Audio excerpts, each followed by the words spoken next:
بسم الله الرحمن الرحيم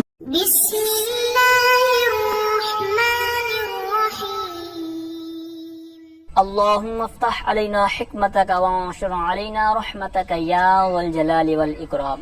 تو جی ناظرین، الحمدللہ عز وجل ہدایت النحو کتاب ہماری جاری الساری ہے، اور آج ہم اس کا سبق نمبر 37 المقصد الثالث فی المجرورات پڑھیں گے۔ تو اب یہاں تک جو ہدایت النحو مکتوب دینا گیا ہے میرے پاس، تو اس کے 100 صفحہ نمبر 5 تک ہم پہنچ گئے ہیں۔ تو صرف آدھا منٹ آپ کو میں لے کر عرض کرتا ہوں کہ اب تک جو ہم نے کتاب پڑھی ہے تو اس میں کیا کیا کر لیا ہے۔ تو شروع میں ہم نے پڑھا تھا مقدمہ، ٹھیک ہے، اس کے تحت کچھ فصلیں تھی، پھر قسم اول اسم کے بارے میں، ٹھیک ہے، قسم اول اسم کے بارے میں جو کہ ابھی تک ہماری جاری ہے۔ اس کے اندر پھر پہلا باب جو تھا وہ اسم مورب کے حوالے سے تھا، ٹھیک ہے، پھر مقصد اول اس کے تحت یعنی شروع ہوا وہ مرفوعات کے حوالے سے تھا، اس کے بارے میں پھر سارے مرفوعات ہم نے پڑھے۔ پھر مقصد ثانی وہ منصوبات کے حوالے سے تھا، تو یہ ہم نے ابھی پچھلے سبق تک کلیئر کی ہے۔ اب مقصد ثالث، ٹھیک ہے، یہ ہم کریں گے اور اسی کو انشاءاللہ آج کلیئر کریں گے۔ پھر خاتمہ آئے گا تھوڑا سا، ٹھیک ہے، خاتمے کے اندر پھر توابع، ٹھیک ہے، جو 5 توابع ہیں وہ بیان کریں گے۔ تو اس طرح ہمارا جو پہلا باب ہوگا، ٹھیک ہے، قسم اول اسم کے بارے میں جو ہمارا قسم اول تھی، تو اس میں جو پہلا باب تھا وہ مکمل ہو جائے گا۔ اس کے بعد ہمارا باب ثانی شروع ہوگا، پھر اسی طرح آگے اس کی بات چلے گی، ٹھیک ہے۔ تو آئیے، امید کرتا ہوں یہ ساری تقسیم کاری آپ سمجھ بھی ہوں گے۔ پھر ہم نے کتاب کے شروع میں بھی تقسیم کاری عرض کی تھی، اب یہاں پھر میں نے عرض کر دیا کہ ایک دفعہ کلیئر ہو جائے کہ جو ہم پڑھ رہے ہیں تو کس انداز کا کچھ سٹرکچر ہمارے ذہن میں بیٹھ جائے۔ تو آئیے مقصد ثالث کی طرف بڑھتے ہیں۔ فرماتے ہیں کہ المقصد الثالث فی المجرورات الاسماء المجرورۃ ہی المضاف الیہ فقط۔ اچھا، فرماتے ہیں کہ مقصد ثالث مجرورات میں ہے، یعنی مقصد ثالث جو ہم ابھی پڑھ رہے ہیں یہ مجرورات کے احکام کے بارے میں ہے، اس میں مجرورات کے بارے میں بحث ہوگی، ٹھیک ہے۔ اب اس کی ترکیب اگر آپ کرنا چاہیں تو المقصد الثالث، اب اس کے اندر علامات دیکھ رہے ہوں گے کہ موصول صفت کے اندر جو چیزیں ضرورت ہوتی ہیں یہاں پر موجود ہیں، تو ان کو آپ موصول صفت بنا کر مبتدا فی المجرورات اس کو متعلق کر کے خبر بنا دیں۔ اچھا، تو مقصد ثالث مجرورات میں ہے۔ اب آگے اس کی تعریف کرتے ہیں، کہتے ہیں الاسماء المجرورۃ ہی المضاف الیہ فقط، کہتے ہیں اسماء مجرورہ یہ فقط مضاف الیہ ہے۔ اسماء مجرورہ یعنی یہاں پر بھی اسماء مجرورہ یہ کوئی بھی اسم مجرورہ آپ دیکھیں گے تو کیا کہتے ہیں، کہتے ہیں فقط مضاف الیہ ہے۔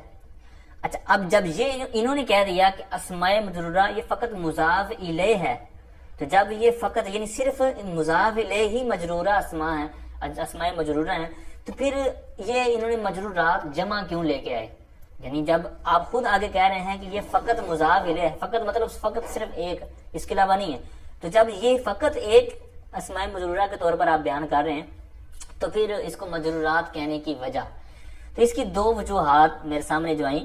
ایک تو یہ کہ اس کا جواب یوں دیا گیا کہ چونکہ مرفوعات منصوبات پیچھے اس کی تقسیم کاری مطلب مرفوعات بھی زیادہ تھے، منصوبات بھی زیادہ تھے، تو یہ ان کی شکل کی مناسبت سے یعنی مشاکلت کے طور پر، یعنی جس طرح ان کی اگرچہ ان کے اندر تو پائی جاتی تھی زیادتی، یعنی مرفوعات بھی زیادہ تھے، منصوبات بھی زیادہ تھے، مجرورات اگرچہ ایک ہے لیکن ان کی ایک موافقت اور ایک اسلوب جو تھا ایک عبارت کا، ٹھیک ہے، تو اس مشاکلت لفظ کی شکل ایک دوسرے ایک جیسے رکھنے کے لیے یہ لفظ لے کے مجرورات۔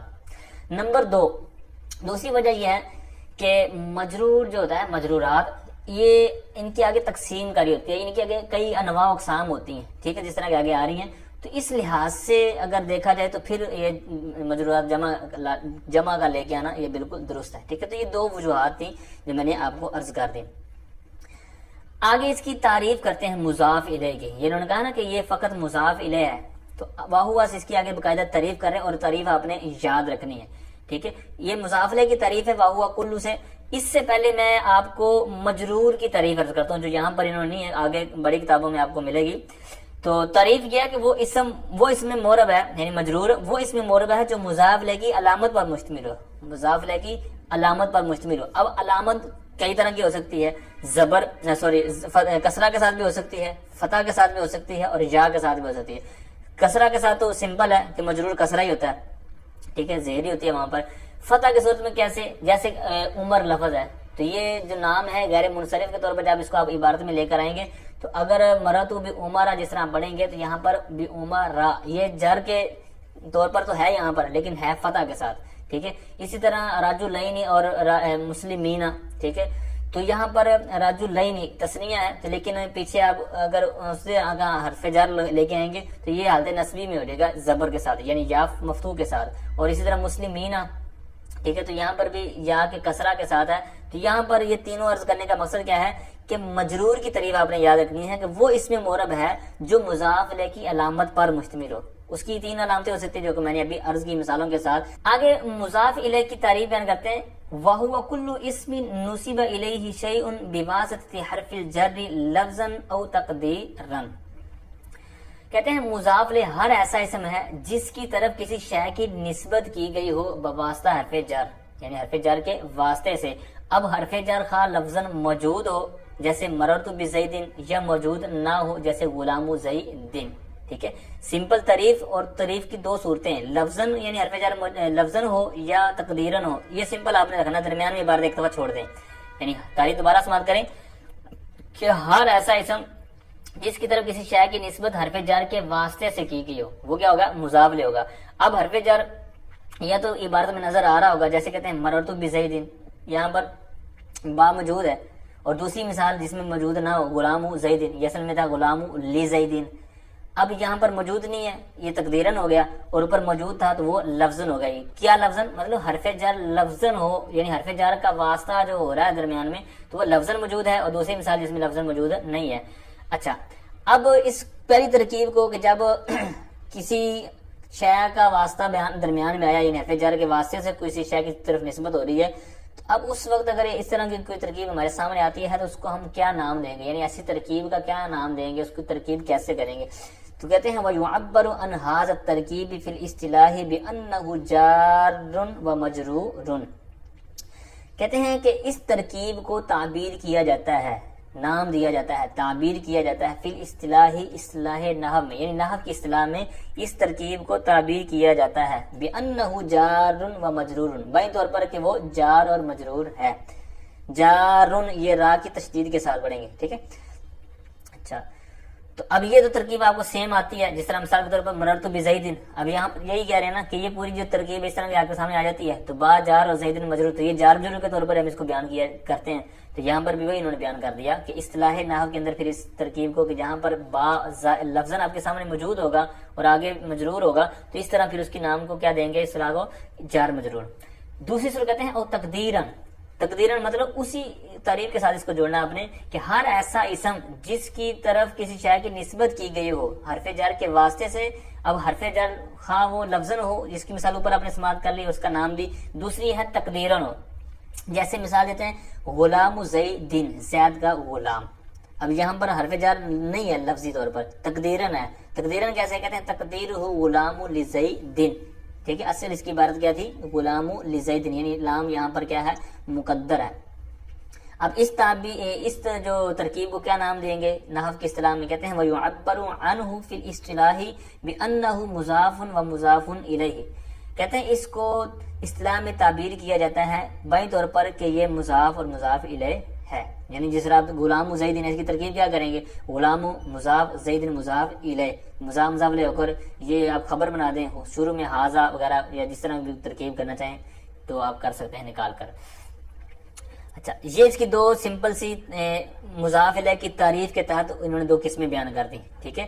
وَهُوَ كُلُّ اسْمٍ سے مضاف کی تعریف ہے، مضاف الیہ کی. پھر لفظاً وہ حرف جر ہو یا تقدیراً ہو، اس کے تحت دو انہوں نے ترکیبیں بیان کر دی، جار مجرور اور مضاف الیہ والی، ٹھیک ہے. امید کرتا ہوں اتنی بات آپ کلیئر کر گئے ہوں گے.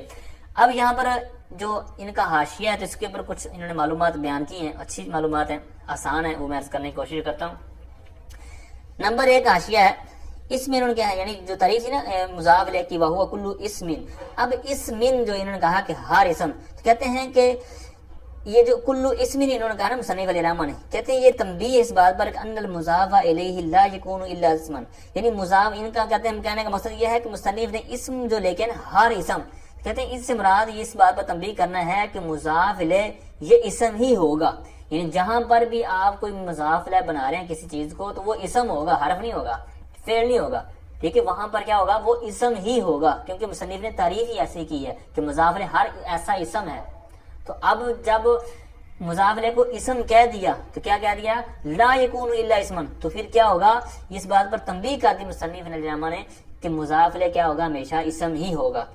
اب پھر ذہن میں سوال آتا ہے، جس طرح کہ انہوں نے نیچے مثالیں بھی دی ہیں کہ یوم ینفع الصادقین صدقہم، اب یوم یہ مضاف ہے آگے جملے کی طرف، تو جملے کی طرف مضاف ہے، ینفع یہ مضاف الیہ ہوا مضاف کا، تو آپ نے تو اوپر کہا ہے کہ اسم جو ہے یہ مضاف جو ہے مضاف الیہ یہ میرا ہمیشہ اسم ہی ہوگا، تو یہاں پر تو فعل آ گیا، آپ کی تو بات صحیح نہ رہی۔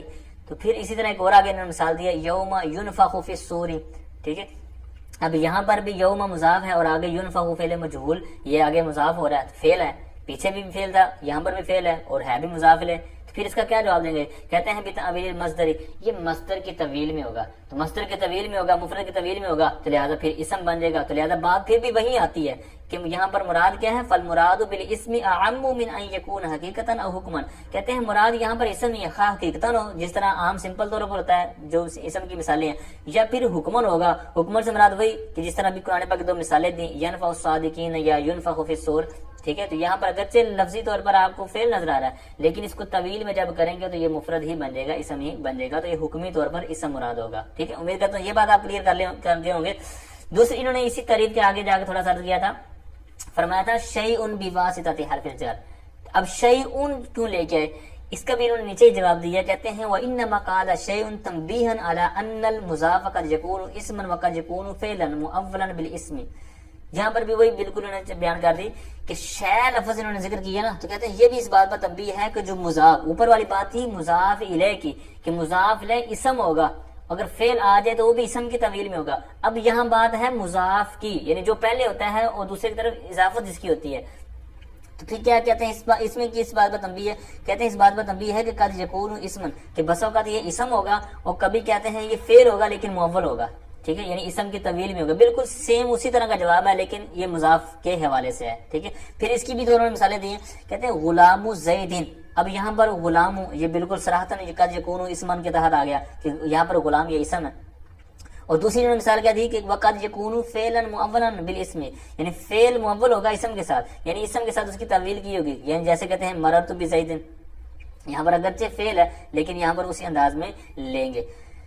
پھر انہوں نے ایک اور آگے صورت بیان کیا کی تھی تعریف کے اندر کہ بواسطہ حرف الجر، یعنی حرف جر کے واسطے سے اس کی طرف نسبت کی گئی، خواہ لفظاً ہو یا تقدیراً ہو، وہ الگ بات ہی، یعنی حرف جر کا واسطہ لے کے اس سے کس بات سے احتراز ہے بچایا گیا، کہتے ہیں احترازاً اما نصب الیہ شیء بلا واسطہ حرف الجر، یعنی کہتے ہیں کہ یہ اس سے اعتراض ہے کہ جو حرف جر کے واسطے کے بغیر ہوتا ہے، مثال کے طور پر فعل کی نسبت فاعل کی طرف بھی ہوتی ہے، فعل کی نسبت مفعول بہ کی طرف بھی ہوتی ہے، اب نسبت ہوگی لیکن درمیان میں حرف جر وغیرہ نہیں ہوتا، تو لہٰذا حرف جر کی قید لگائی اس وجہ سے تاکہ یہ فعل اور مفعول بہ، فعل اور فاعل اور فعل اور مفعول بہ والی جو صورتحال ہے یہ علیحدہ ہو جائے، ٹھیک ہے، ان کا اپنا علیحدہ سیٹ ہو جائے معاملہ، اور یہ جو جار مجرور اور مضاف مضاف الیہ بات ہے یہ ہماری الگ بات ہو جائے، ٹھیک ہے۔ اب یہاں تک یہ نمبر 1 حاشیے کے تحت جو مضاف الیہ کی تعریف کے تحت باتیں تھیں وہ میں نے عرض کی، امید کرتا ہوں کچھ نہ کچھ سمجھ آئی ہوں گی۔ پھر حاشیہ نمبر 3 میں بھی کچھ بات انہوں نے کی ہے، وہ سمپل سی بات ہے کہ انہوں نے کہا تھا کہ وہ حرف جر لفظاً ہو یا تقدیراً ہو، تقدیراً والی مثال کے حاشیے میں انہوں نے بیان کیا کہ بہتر یہ تھا وکان ینبغی ان یقال او تقدیراً مرادن، یعنی بہتر تھا مصنف علیہ الرحمہ کے لیے کہ یہاں پر جو اوپر انہوں نے تعریف کی ہے تو لفظاً او تقدیراً مرادن کہتے ہیں، ٹھیک ہے۔ پھر اس کے اوپر بحث ہے وہ انشاءاللہ کافیہ میں پڑھیں گے، لیکن اس پر ایک انہوں نے وجہ بیان کی ہے کیوں یہ مرادن کہنا چاہیے تھا، تو کہتے ہیں تاکہ یہ بات جو ہے نا اس سے نکل جاتی ہے، سمت یوم الجمعہ تھی، میں نے جمعہ کے دن روزہ رکھا، کیونکہ یہاں پر بھی فی جو ہے نا وہ ہوتا ہے لیکن یہ مراد نہیں ہوتا، ٹھیک ہے۔ تو اب تقدیر مقدر تو ہے یہاں پر فی، لیکن یہاں پر پھر وہی خرابی لازم آ رہی ہے، لہذا اگر مرادن کہہ دیتے تو یہ مسئلہ نہیں درپیش آنا تھا، ٹھیک ہے۔ اچھا آئیے اب اوپر دوبارہ سبق کی طرف بڑھتے ہیں، فرماتے ہیں وَيَجِبُ تَجْرِيدُ الْمُضَافِ عَنِ التَّنْوِيعِ أَوْ مَا يَقُومُ مَقَامَهُ وَهُوَ نُونُ التَّثْنِيَةِ وَالْجَمْعِ جَاءَنِي غُلَامُ زَيْدٍ وَغُلَامَ زَيْدٍ وَمُسْلِمُ مِصْرٍ، بہت زبردست چیز ہے، بہت زیادہ. یہ جب عبارات وغیرہ پڑھتے ہیں، بڑی عبارتیں پڑھیں گے تو وہاں پر اس کا بہت زیادہ استعمال ہوتا ہے، اور بس اوقات جو طلبہ اس چیز کو سمجھ میں نہیں رکھتے، ذہن میں نہیں رکھتے، وہ وہاں پر مسٹیک کر جاتے ہیں. ٹھیک ہے، تو اس کو یہ یوں سمجھیں کہ یہ عبارت کے حوالے سے بہت اہم چیز ہے جو ابھی پڑھنے جا رہا ہوں. فرماتے ہیں وَيَجِبُ تَجْرِيدُ الْمُضَافِ عَنِ التَّنْوِينِ أَوْ مَا يَقُومُ مَقَامَهُ. کہتے ہیں مضاف کو خالی کرنا، تجرید، جرد تجرید، باب تفعیل سے خالی کرنا. کہتے ہیں مضاف کو خالی کرنا واجب ہے. کس سے؟ تنوین سے، اور اس سے جو اس تنوین کے قائم مقام ہو. تنوین کا قائم مقام کیا ہوتا ہے وہ آپ کو پتہ ہے، نون تثنیہ اور نون جمع. جیسے انہوں نے خود آگے مثالیں بھی دی ہیں. کہتے ہیں جاءنی غلام زیدن. اب یہاں پر غلام تھا تو پھر آگے جب اس کی اضافت کی تو غلام زیدن. تو یہ چونکہ یہی خود بیان کر رہے ہیں کہ مضاف کسی کو آپ نے جب کرنا ہے تو وہاں پر اس کی جو اوپر تنوین ہوگی یا تنوین کے قائم مقام جو چیز ہوگی، یا اسی طرح الف لام کہہ لیں آپ، تو اس کو آپ نے حذف کرنا ہوگا. ٹھیک ہے، اس کو آپ نے وہاں سے گرانا ہوگا، خالی کرنا ہوگا، پھر آگے آپ کر سکتے ہیں. اس کی وجہ میں عرض کرتا ہوں پچھلے صفحے کے حاشیے میں ہے، پہلے مثالیں سمجھ لیں. دوسری مثال کہتے ہیں جاءنی غلام زیدن. اب زیدن یہ مضاف ہے، اسی طرح پہلی مثال میں بھی زیدن مضاف ہے، اسی طرح آگے والی مصرین یہ مضاف الیہ ہے. اب یہ تو مجرور ہونے ہی ہونے ہیں، لیکن ہمارا مقصود کیا ہے؟ غلام، یعنی مضاف پر بات کرنی ہے. تو جاءنی غلام زیدن، یہاں پر تنوین گرا دے گی. غلامانی یہ تسنیہ تھا. ٹھیک ہے، یہ غلام مان نہیں پڑھنا، غلام مانی تھا. ٹھیک ہے، غلام مانی زیدن، تو چونکہ اضافت ہوئی تو نون تسنیہ گر جاتا ہے، اور یہ گرانا آپ کے لیے واجب، جس طرح انہوں نے پہلے بیان کر دیا. پھر جمع کی مثال کہتے ہیں مسلمون مصرن تھا، تو اب جب اضافت ہوئی تو جاءنی مسلمو مصرن ہو گیا. ٹھیک ہے. اچھا، اب مصرن یہ عام طور پر مترکن شہر کے لیے بولا جاتا ہے، تو اس لیے اس کو منصرف ہی پڑھیں گے، مصرن. ٹھیک ہے، اور اگر مشہور شہر ہو پھر اس کے اندر دو اسباب پائے جائیں گے تو پھر تو غیر منصرف بن جائے گا، لیکن عموماً یہ ایسا نہیں ہوتا. یہ عام طور پر یہ سمپل مثال دی جاتی ہے کسی بھی مترکن شہر کے لیے. اچھا، یہاں تک کہ یہ یاجب تجرید والی بات آپ نے سماعت کر لی، اور تینوں مثالیں مل کرتا ہوں سمجھ بھی آ گئی ہوں گی. اب یہ علت اس کی سماعت کریں، پچھلے صفحے کے حاشیہ نمبر 4 میں ہے کہ یہ خالی کرنا کیوں واجب ہے بھائی. اب اس کی انہوں نے جو وجہ بیان کی وہ یہ ہے کہ جو مضاف ہوتا ہے اس کو تنوین یا تنوین کا جو قائم مقام ہے، جیسے نون تثنیہ جمع وغیرہ، تو اس سے خالی کرنا کیوں یہ ضروری ہے. تو وجہ یہ ہے کہ یہ جو تنوین یا تنوین کا جو قائم مقام ہوتا ہے، تو جب یہ کسی چیز کے اوپر لگا ہوتا ہے تو یوں سمجھے وہ کلمہ مکمل ہوتا ہے. ٹھیک ہے، اور اس کا ماں باپ سے کوئی تعلق نہیں ہوتا، وہ بالکل اکیلا ہوتا ہے، اور دوسروں کے ساتھ اس کا تعلق نہیں ہوتا، منقطع ہوتا ہے. اور جو مضاف ہو رہا ہوتا ہے تو اس کے اندر تو یہ ساری چیزیں پائی جاتی ہیں. ٹھیک ہے، وہ دوسرے کے ساتھ ملتا ہے، اس کے ساتھ اس کا اتصال ہوتا ہے. تو لہٰذا جب اس کا ہم نے آگے اضافت کرنی ہے تو اس کو ناقص کرنا پڑے گا تاکہ دوسرے کے ساتھ مل کر پورا مکمل معنی دے.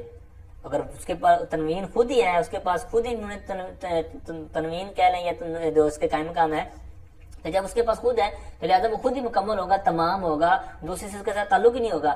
لہٰذا تعلق پہلے اس کا کم کریں گے، ناقص کریں گے، پھر آگے اس کی جب اضافت کریں گے تو اس طرح اس کا معنی پورا ہوگا، آگے معنی اس کو ملانے کے لیے فائدہ دے گا.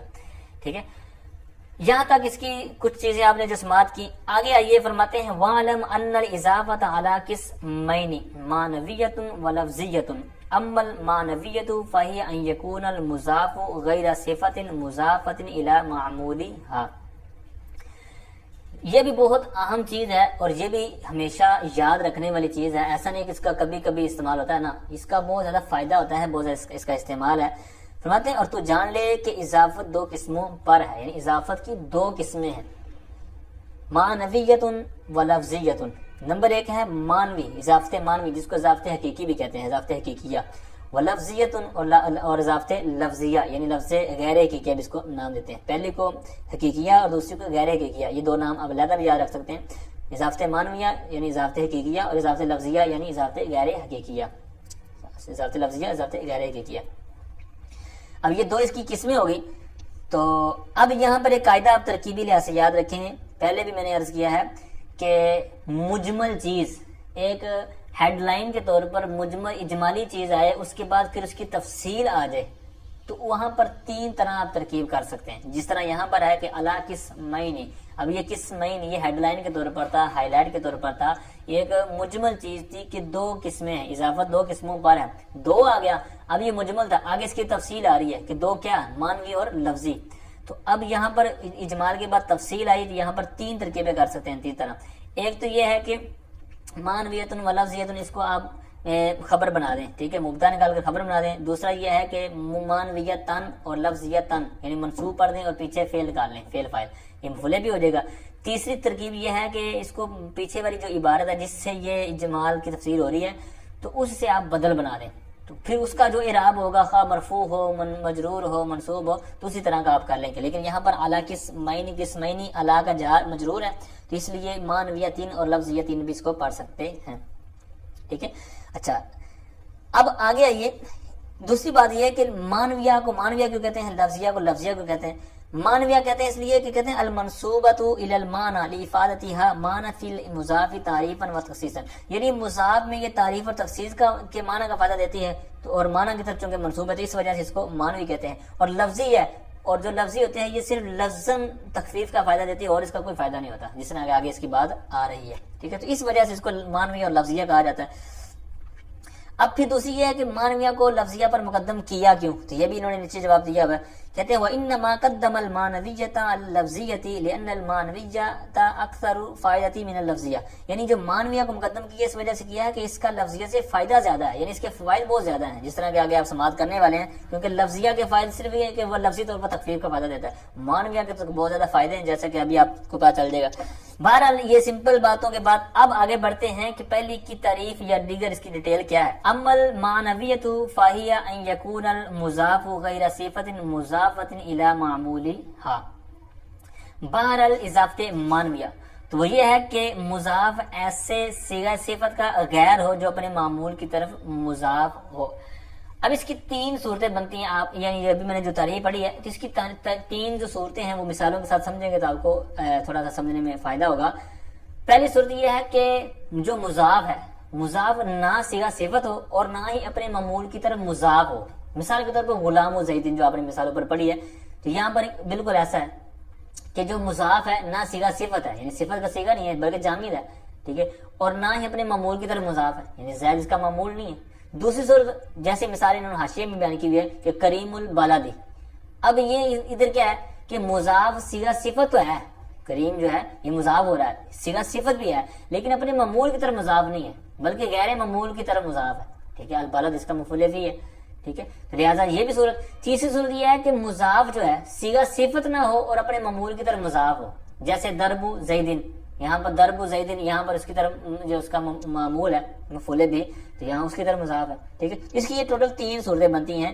دوبارہ سماعت کریں اضافت معنویہ کی طرف. اضافت معنویہ وہ ہے کہ مضاف ایسے صیغہ صفت کا غیر ہو جو اپنے معمول کی طرف مضاف ہو. اس کے تحت تین صورتیں بنتی ہیں. آگے آئیے کہتے ہیں واہیہ. واہیہ سے مراد یہی اضافت معنویہ.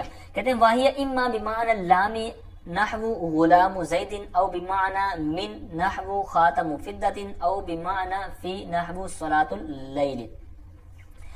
کہتے ہیں اضافت معنویہ یا تو بمعنی لام ہوگی او بمعنی لامی، یا تو یہ لام کے معنی میں ہوگی جیسے غلام زید، یا پھر کہتے ہیں بمعنی من ہوگی یا جیسے خاتم فدۃ، یا بمعنی فی ہوگی جیسے کہتے ہیں صلاۃ اللیل.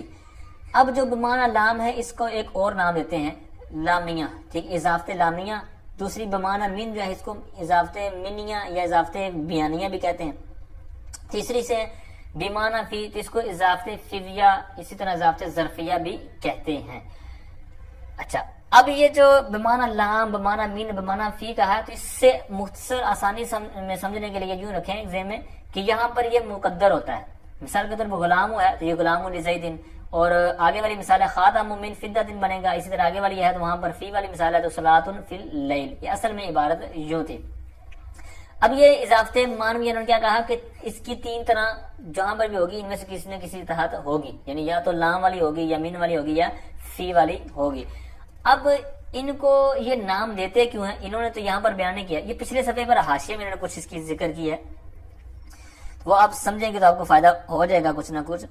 تو کہتے ہیں ثم الاضافۃ المعنویۃ اما بمعنی لام او بمعنی من او بمعنی فی، وہی بات جو آپ نے اوپر سماعت کر لی ہے، لیکن اب اس کو کی ڈیٹیل کیا کہتے ہیں. نمبر 1 فَإِن لَمْ يَكُنِ الْمُضَافُ إِلَيْهِ مِنْ جِنْسِ الْمُضَافِ وَلَا ظَرْفًا لَهُ فَالْإِضَافَةُ بِمَعْنَى اللَّامِ. کہتے ہیں اگر مضاف مضاف کی جنس میں سے نہ ہو اور نہ اس کے لیے ظرف ہو تو پھر کیا ہوگا، وہاں پر یہ اضافت بمعنی لام ہوگی. جیسے غلام زیدن، یہاں پر دونوں صورتیں ہیں کہ نہ اس کی جنس میں سے ہے نہ اس کے لیے ظرف ہے. دوسری کہتے ہیں وَإِن كَانَ الْمُضَافُ إِلَيْهِ مِنْ جِنْسِ الْمُضَافِ فَالْإِضَافَةُ بِمَعْنَى مِنْ. کہتے ہیں اگر مضاف الیہ یہ مضاف کی جنس میں سے ہو، اگر مضاف الیہ یعنی جو بعد والی چیز ہے یہ پہلے والے کی جنس میں سے ہے تو وہاں پر پھر کیا ہوگا، کہتے ہیں فالاضافۃ بمعنی من، تو وہاں پر اضافت بمعنی من ہوگی. ٹھیک ہے، یعنی خاتم فدۃ سونے کی چاندی کی انگوٹھی، فدہ چاندی اور خاتم انگوٹھی کو بولتے ہیں. تو یہاں پر اصل کیا ہوگی، خاتم من فدۃ.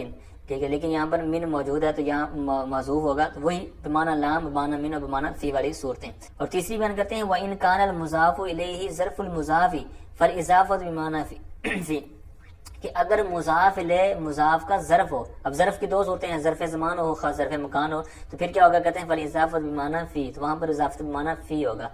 ٹھیک ہے، تو اس کی مثال دیتے ہیں، جیسے دیتے ہیں صلاۃ اللیل، یہ اصل میں کیا تھا، صلاۃ فی اللیل. اب انہوں نے اس کے اندر ایک بات ذکر کی ہے کہ مضاف الیہ مضاف کی جنس سے ہو یا نہ ہو، اس طرح کی جو بات ہوئی ہے اس کے وجہ سے آپ نے پہچان رکھنی ہے، یہ یاد رکھنا ہے کہ اس سے مراد کیا ہے. ٹھیک ہے، تو مضاف الیہ مضاف کی جنس سے ہونے کا مطلب یہ ہے کہ مضاف الیہ مضاف پر بھی صادق ہے اور مضاف کے غیر پر بھی. مضاف الیہ جو ہے یعنی بعد والی جو عبارت ہے، جیسے مثال کے غلام خاتم فدۃ، اب اس میں مضاف الیہ ہے فدہ، تو یہ مضاف پر بھی صادق ہے یعنی خاتم یعنی چاندی کی انگوٹھی، یعنی انگوٹھی چاندی کی بھی ہوگی. ٹھیک ہے، چاندی جو ہے انگوٹھی بھی ہو سکتی ہے، چاندی کوئی اور چیز بھی ہو سکتی ہے. اس کا کہنے کا مطلب یہ ہے یعنی مضاف الیہ جو ہے یہ مضاف پر بھی صادق ہے اور اس کے غیر پر بھی صادق ہے. تو مضاف الیہ ہے چاندی، تو چاندی یہ انگوٹھی پر بھی صادق آئے گی اور انگوٹھی کے علاوہ پر بھی، یعنی کوئی اور چیز بھی ہو سکتی ہے، گلے میں پہننے والی، پاؤں میں پہننے والی یا بازو میں پہننے والی، جو بھی برتن بھی ہو سکتے ہیں. لہذا کیا ہوا کہ مضاف الیہ مضاف پر بھی صادق ہے اور اس کے غیر پر بھی صادق ہے. اسی طرح جو مضاف ہے، پہلے تھا کہ مضاف الیہ مضاف پر صادق ہے اور مضاف کے غیر پر بھی صادق ہے. دوسری اس کو الٹ کر دینا بالکل آپ نے کہ اسی طرح مضاف جو ہے یعنی پہلی جو عبارت ہے خاتم یعنی مضاف بھی مضاف الیہ اور غیر مضاف الیہ پر صادق ہے، یعنی انگوٹھی. تو انگوٹھی کیا ہے، چاندی کی بھی ہو سکتی ہے، دیگر زیور وغیرہ کی بھی ہو سکتی ہے، دھات وغیرہ کچھ جو بھی ہو سکتا ہے. تو اسی طرح یہاں پر کہنے کا مطلب یہ ہے کہ جنس والی جو نے کہا نا کہ مضاف الیہ مضاف کی جنس سے ہو، تو وہاں پر آپ نے یہ بات بھی یاد رکھنی ہے. آخر میں اس کا فائدہ بیان کرتے ہیں کہ اس اضافت کا فائدہ کیا ہے. اتنی اس کے اوپر محنت کی ہے، کوشش کی ہے، تو آخر اس کا کوئی نہ کوئی فائدہ بھی تو ہونا چاہیے. تو فرماتے ہیں وَفَائِدَةُ هَذِهِ الْإِضَافَةِ تَعْرِيفُ الْمُضَافِ إِنْ أُضِيفَ إِلَى مَعْرِفَةٍ كَمَا مَرَّ او تخصیصه ان اضیف الى نکرۃ کا غلام رجل. ٹھیک ہے، کا غلام رجل یا کا غلام رجل. فرماتے ہیں کہ اس اضافت کا فائدہ مضاف کو معرفہ بنانا ہے. مضاف کو معرفہ یعنی نکرہ تھا لیکن جب اس کی اضافت کر دے تو کیا ہوگا، اس کا معرفہ بنانا ہے. کب کہتے ہیں، ان اضیف الى معرفۃ، اگر اس کی اضافت کی جائے معرفہ کی طرف، یعنی ایک چیز نکرہ ہے اس کی معرفہ کی طرف اضافت کر رہے ہیں تو اس وقت کیا ہو جائے گا، یہ معرفہ ہو جائے گا. تو یہی کا فائدہ بیان کر رہے ہیں کہ فائدہ هذه الاضافہ تعریف المضاف، کہ اس اضافت کا فائدہ مضاف کو معرفہ بنانا ہے، مضاف کو معرفہ کرنا ہے، معرفہ بنانا ہے. لیکن شرط ہے کہ اگر اضافت معرفہ کی طرف کی جائے، ٹھیک ہے، معرفہ کی طرف کر دی جائے تو پھر کیا ہوگا، فائدہ کیا ہوگا، تعریف المضاف، مضاف کو معرفہ بنانے کا فائدہ ہوگا. اور اگر معرفہ بنانے کا فائدہ آپ نہیں لے رہے بلکہ تخصیص کا فائدہ لینا چاہ رہے ہیں تو پھر تھوڑا سا اپنے اس کا فرق آ جائے گا. کہتے ہیں او تخصیص، یا پھر اس کا تخصیص کا فائدہ دے گا. کہتے ہیں کب، ان اضیف الی نکرۃ، اگر نکرہ کی طرف اضافت کی جائے.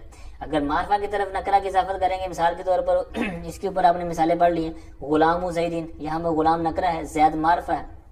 اب غلام کی زید کی طرف اضافت تو کر دیا آپ نے، لیکن یہاں پر فائدہ کیا ہوگا، یہ غلام نکرہ جو تھا یہ معرفہ بن جائے گا. دوسری مثال دے رہے ہیں، کہتے ہیں اگر تخصیص کا آپ نے فائدہ لینا ہے تو پھر کیا کرنا پڑے گا، کہتے ہیں پھر نکرہ کی طرف اضافت کرنی پڑے گی. جیسے کہتے ہیں غلام رجل، یا رجل پہلے ہی نکرہ ہے، ٹھیک ہے، لیکن غلام بھی نکرہ ہے، لیکن اس کی نکرہ کی طرف جب اضافت کریں گے تو یہ نکرہ مخصوصہ بن جائے گا، یعنی عام نکروں کی طرح نہیں رہے گا، لیکن کچھ حد تک اس کے اندر فائدہ ہو جائے گا، تخصیص ہو جائے گی. اچھا، کیسے اس کے اندر، مثال کے طور پر غلام مطلقاً تھا، غلام پتہ نہیں کس کا غلام، کس طرح کا غلام، کیا حساب کتاب ہے. لیکن اب اس میں احتمال تھا کہ کسی عورت کا غلام، کسی مرد کا غلام، کس کا غلام. لیکن جب رجل یہ جنس ذکر کر دی مرد، تو اب اس سے جو اشتراک تھا، یعنی پہلے مشترک تھا نا، یہ عورت میں بھی مشترک تھا، یعنی عورت کا ہو سکتا ہے یا مرد کا ہو سکتا ہے، کس کا ہو سکتا ہے، یہ اشتراک تھا. تو جب رجل کہہ دیا تو یہ اشتراک میں قلت ہوگی. قلت اشتراک کی وجہ سے یہاں پر یہ تخصیص کا فائدہ دے رہا ہے. یعنی اتنا تو کم از کم ہو گیا کہ اس میں عورتوں کا عمل دخل نہیں ہے، یعنی اس غلام میں عورت کا ہاتھ نہیں ہے، صرف مرد کے ہاتھ کا تعلق ہے، یعنی صرف یہ مرد کا اس کے اوپر قبضہ ہو سکتا ہے. تو یہی انہوں نے بیان کیا کہ غلام و رجل، تو نکرا بھی ذکر کر دیا تو پھر بھی کچھ حد تک قلت اشتراک کی وجہ سے اس کے اندر فائدہ ہو گیا. ٹھیک ہے. اب یہاں پر آپ نے یہ بھی یاد رکھنا ہے کہ آپ کی جو اضافت آپ کر رہے ہیں تو اب وہ کس انداز کی ہے. اب ایسا نہیں ہے کہ ہر چیز کی آپ اضافت کر دیں تو آپ کو یہ فائدہ ملتا رہے گا. نا، فائدہ لینا ہے تو ایک پورا باقاعدہ طریقہ کار ہوتا ہے. اب یہاں پر فائدہ دو طرح کا ہم نے پڑھا، یا تو معرفہ بنا دے گا یا معرفہ نہیں بنائے گا، نکرہ مخصوصہ کر دے گا، تخصیص کا فائدہ دے گا، جو کہ آپ نے ڈیٹیل پڑھ لی. اب ایسی صورت کہ آپ معرفہ کو آگے معرفہ کی طرف مضاف کر رہے ہیں تو یہ بات درست نہیں ہے، کیونکہ اضافت کا فائدہ کیا ہونا تھا، یا تو معرفہ بنانا تھا یا اس کو تو نکرہ محسوسہ. اگر ایک چیز پہلے ہی معرفہ ہے، یعنی معرفہ کو معرفہ کی طرف مضاف کر رہے ہیں، تو یہ چیز جو آپ فائدہ لینا چاہ رہے ہیں وہ تو پہلے حاصل ہے، یعنی تحصیل حاصل ہے. لہٰذا ایسی صورت میں بھی یہ چیز درست نہیں ہے. دوسری یہ ہے کہ آپ معرفہ چیز کو نکرہ کی طرف مضاف کر رہے ہیں، تو یہ تو پھر الٹ ہو گیا نا، کہ ہونا چاہیے تھا کہ نکرہ کو معرفہ کی طرف مضاف کرے تاکہ ایک تخصیص کا فائدہ حاصل ہوتا. لیکن آپ الٹ کر رہے ہیں کہ معرفہ کو نکرہ کی طرف کر رہے ہیں، یعنی ادنا چیز، اعلیٰ کو ادنا چیز کی طرف مضاف کر رہے ہیں، تو یہ بھی درست نہیں ہے. تو یہ بھی آپ نے یاد رکھنا ہے کہ جو تخصیص، یہ معرفہ بنانے کا فائدہ لینا ہے یا تخصیص کرنے کا فائدہ لینا ہے، تو یہ بھی ایک اچھے بندہ بن کے جو فائدہ لینا ہے، ایسا نہیں کہ بس چوکے چھکے مارتے رہیں. اچھا، اب یہاں تک ہماری بات کلیئر ہوئی. ایک بات رہ گئی حاشیہ نمبر 1 کے تحت، بہت ہی اعلیٰ لاجواب و زبردست چیز اور یاد رکھنے والی یہ بھی چیز ہے. تو وہ کیا ہے کہ یہاں تک تو ہم نے کچھ نہ چیزیں پڑھ لی کہ کس کس طرح اس کا اضافت کا فائدہ ہو جائے گا معرفہ بنانے کا یا تخصیص کا. لیکن کچھ الفاظ، کچھ اسماء ایسے ہوتے ہیں کہ جو بھائی ایسے ڈھیٹ قسم کے ہیں، ایسے اس کے اندر نکارت، نکرہ ہونا بھرا ہوا کوٹ کوٹ کر کہ وہ معرفہ ہوتا ہی نہیں ہے. ٹھیک ہے. وہ کون کون سے ہیں وہ انہوں نے کچھ نیچے بیان کی ہیں. کہتے ہیں یہ جو غیر، مثل، اسی طرح شبہ، نحو، نظیر وغیرہ جو الفاظ ہیں، تو یہ معرفہ نہیں ہوتے. یعنی ان کی آپ اضافت کر بھی دیں گے نا معرفہ کی طرف، یہ معرفہ نہیں بننے بھائی. ان کے اندر اتنا ہی بہام کوٹ کوٹ کر بھرا ہوا ہے، اتنی ان کے اندر نکارت ہے، تو لہٰذا یہ نکرہ ہی رہیں گے. لیکن کبھی معرفہ بن جاتے ہیں، بن سکتے ہیں اور استعمال بھی ہو جاتے ہیں. لیکن اس کے لیے آپ نے جس طرح پچھلے کے سبق میں بھی میں نے عرض کیا تھا، صراط الذین انعمت علیہم غیر، ٹھیک ہے، یہی مثال تھی. ہاں، صراط الذین انعمت علیہم غیر المغضوب علیہم ولا الضالین. اب غیر المغضوب، وہاں پر میں نے اس کی ڈیٹیل عرض کی تھی کچھ. تو اس کے وجہ سے یاد رکھیں کہ اگر اس طرح کے جو الفاظ ابھی میں نے حاشیے میں عرض کر رہا ہوں، تو یہ جب ان کا مثل، جو اس کے بعد مثال آ رہی ہے، جو مثل ان کا، تو وہ مشہور ہو، وہ معرفہ ہو، تب تو کوئی اس کی صورت نکل سکتی ہے کہ وہ معرفہ بن جائیں. ٹھیک ہے. یعنی یہ بھی معرفہ بن جائیں، یعنی ان کا جو مقابل ہے، جو ان کی ضد ہے، وہ ایک ہی ہو. جس طرح وہ میں نے صراط الذین انعمت علیہم غیر المغضوب علیہم، اب الذین موصول اس کا موصوف تھا اور غیر المغضوب اس کی صفت مان رہی تھی. وہاں پہ اگرچہ غیر اگر نکرہ ہے، اضافت ہو رہی ہے، لیکن چونکہ اس کی جو ضد تھی وہاں ایک ہی تھی. ٹھیک ہے، انعام تھا، تو لہٰذا وہاں پر اس کی صفت بنا دیا تھا، معرفہ کی صفت، اور وہاں پر اس کا جواب عرض کیا تھا کہ وہاں پر اس کا مقابل اور اس کی جو ضد ایک تھی. لہٰذا یہ آپ نے یاد رکھنا ہے کہ یہ جو الفاظ جو معرفہ نہیں بن سکتے، یعنی اضافت سے بھی، لیکن کبھی بن سکتے ہیں، اس کی وجہ وہی آپ نے سمپل سے یاد رکھ لینی ہے کہ ان کا جو مضاف لے ہے، جس سے جو ان کا جو مضاف لے ہے وہ ایک ہی ہو اور واحد و متعین ہو. ٹھیک ہے، مشہور ہو. اس طرح کی اس کے اندر خصوصیات اگر پائی جا رہی ہوں گی تو یہ معرفہ بن سکتے ہیں، بن جائیں گے، وگرنہ پھر یہ اتنی ان کے اندر نکارت ہے کہ یہ معرفہ نہیں بن پاتے. اور آگے اضافت کی دوسری قسم کا ذکر کرتے ہیں. فرماتے ہیں وَأَمَّا الْلَفْظِيَّةُ فَهِيَ أَن يَكُونَ الْمُضَافُ صِفَةً مُضَافَةً إِلَى مَعْمُولِهَا وَهِيَ فِي تَقْدِيرِ الْإِنْفِصَالِ نَحْوُ ضَارِبُ زَيْدٍ وَحَسَنُ الْوَجْهِ. اضافت لفظیہ کا دوسرا نام میں نے عرض کیا تھا اضافت غیر حقیقیہ. یہاں سے اس کی تعریف اور دو مثالیں ذکر کر رہے ہیں. فرماتے ہیں کہ اضافت لفظیہ وہ یہ ہے کہ مضاف ایسا صیغہ صفت ہو جو اپنے معمول کی طرف مضاف ہو. معمول مطلب اس کا آگے فاعل بن رہا ہوگا یا مفعول بھی بن رہا ہوگا، تو اس کی طرف کیا ہوگا، وہ صیغہ صفت مضاف ہو رہا ہوگا. فرماتے ہیں واہی فی تقدیر الانفصالی، اور یہ انفصال کی تقدیر میں ہے۔ اب ان انفصال کی تقدیر میں کیا ہے یہ میں بعد میں عرض کرتا ہوں، پہلے اوپر جو اپنے تعریف سماعت کی ہے اس کے مطابق دو مثالیں دیکھیں۔ کہتے ہیں پہلی مثال دارب زیدن، اب یہ دارب صیغہ صفت ہے، یہی انہوں نے اوپر بیان کیا تھا کہ جو مضاف ہو رہا ہے نا وہ صیغہ صفت ہو، تو صیغہ صفت اس میں فاعل، اس میں مفعول، صفت مشبہ وغیرہ جو آپ نے پڑھا ہوا ہے تو اسی کو صیغہ صفت بولتے ہیں۔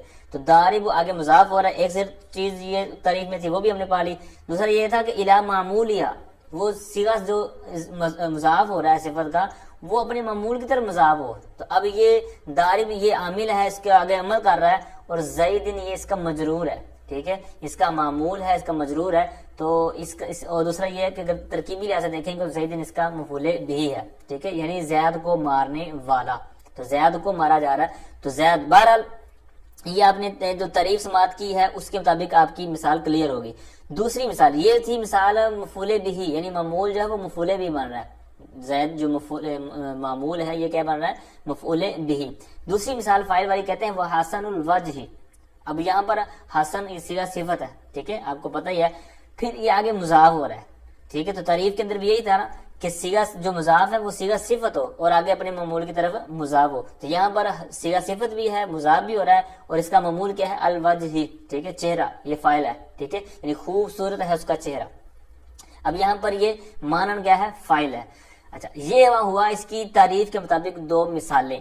اب یہ درمیان میں جو انہوں نے کہی بات کہ واہی فی تقدیر الانفصال، کہ یہ انفصال کی تقدیر میں ہے، اس کا کہنے کا مقصد ان کا یہ ہے کہ ویسے تو بظاہر ہمیں یہی لگ رہا ہے نا کہ دارب زیدن، یہ دارب صیغہ صفت مضاف جو ہو رہا ہے اور زید آگے جو اس کا معمول ہے، اسی طرح آگے والی مثال کہ یہ آپس میں ملی ہوئی ہیں، متصل ہیں، لگ تو یہی رہا نا بظاہر، لیکن حقیقتاً ایسا نہیں ہے، ٹھیک ہے، حقیقتاً کیا ہے؟ کہتے ہیں واہی فی تقدیر الانفصال، یہ انفصال کی تقدیر میں ہے، یعنی بظاہر ہمیں لگ رہا ہے کہ یہ مضاف ضافل ہے، یعنی دارب زید اور اسی طرح حسن الواجد یہ آپس میں متصل ہیں، ملے ہوئے ہیں، لیکن ایسا نہیں ہے، کیونکہ زید یہ ہم نے مفعول بھی بنایا، تو مفعول بھی یہاں پر مجرور ہے، ٹھیک ہے، یعنی مانن مفعول بھی ہے، اسی طرح آگے والا مانن کیا ہے؟ فاعل ہے، لیکن یہاں پر یہ اپنی اصل حالت میں نہیں ہے بلکہ یہاں پر اضافت کی وجہ سے مجرور ہے۔ تو بہرحال کہنے کا مقصد یہ ہے کہ یہاں پر جو دکھنے میں ہے وہ یہ ہے کہ متصل ہے، لیکن یہاں پر متصل نہیں ہے۔